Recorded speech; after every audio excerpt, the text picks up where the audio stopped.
fluff. Let's bring in Republican strategist Matt Klink and Democratic strategist Niambi Carter. Thank you both for being here. And obviously, there are a couple of things that have changed since 2020. So let's talk about that first. Former President Trump has a slight lead, less than 1%, but it's been wavering between 0.75 and 2% in 5 swing states right now: Arizona, Georgia, Michigan, Nevada, Pennsylvania. Matt, I want to know what your thinking is. Will Mr. Trump end up winning in Pennsylvania?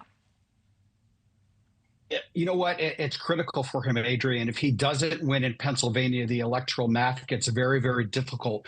I do think it's significant, though, that he is in Scranton, PA, later this evening, which is right in Joe Biden's hometown where he was born. And look, the voters that are going to determine this election are working class voters, non-college educated voters, and they are angry right now. And they're angry because they're getting killed by the Biden economy. And that's the main difference between now and 2020, is that Joe Biden now has to run on his record. Yeah, and again, that's his home state, so that would be saying something if the former president was to win Pennsylvania. Niambi, I want to ask you about the black vote. We have seen both campaigns vie for this community. I want to give a little bit of a context here. There's a new poll out that says that in the state of Pennsylvania, that voters, black voters, 56% of them say that they'll vote for President Biden, but that is down 20 points from the year 2020. And there are some polls, in fact, a number of polls, saying that the former president, President Trump, has tripled his support in the black community. He doesn't have to win the entire black community to have a really big share of this community. So what do you think has changed so significantly to see these kind of numbers shift? Well, I think part of it is, I think the Biden administration has not done a great job with messaging to the Black community. I think there are a lot of things that they have done, but people don't see those things as mattering for their lives. So we can talk about infrastructure. We can talk about student loan forgiveness.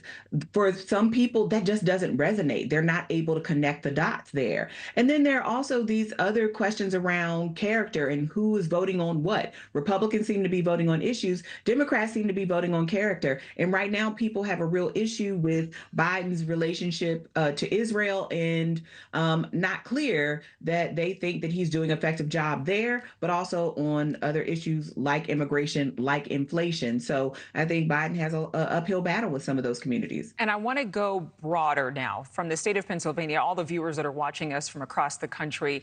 What do you believe, and Matt, I'll start with you, is the singular topic or platform item that voters are paying attention to?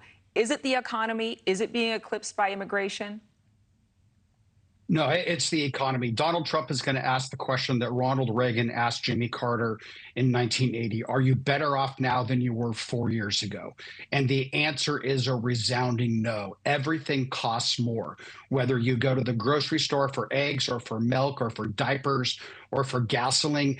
Everything costs more, and Joe Biden has proved unable or unwilling to answer these questions, and he has no solution for this problem. And it's the millstone that's around his neck everywhere he shows up, and it affects every community, but particularly non-college educated working class voters, which used to be the bread and butter of the Democratic Party, and they are up for grabs, and whoever wins them wins this November. Niambi, do you think that the proposal that President Trump just recently mentioned about, not having tips taxed appeals to a broader base of who the Democratic Party consider their bread and butter? Will that help him to gain some more momentum? I don't know. I mean, I think Donald Trump has had the benefit of not being in office during this period of time, quite frankly. And I think a lot of people feel very wistful about a candidate that when he was in office, I think was disastrous in a lot of ways to many of these working class people. And I will agree, though, that inflation is going to be an issue, but the issue isn't necessarily with Joe Biden's lack of handling. I think we have to look at these corporations that are posting record profits and laying people off and compensating their heads. I mean, we are being gouged by big corporations, and I think there has to be an answer there. But most people don't care about that, right? It's the president, and we think the president manages everything, even if he doesn't. So I do agree that it's going to be inflation, and I think Donald Trump is getting a boost because he hasn't been the president during this period of time. Thank you for watching. Go to newsnationnow.com to find News Nation on your television provider. And don't forget to click the red subscribe button below to get more of News Nation's fact-driven, unbiased coverage.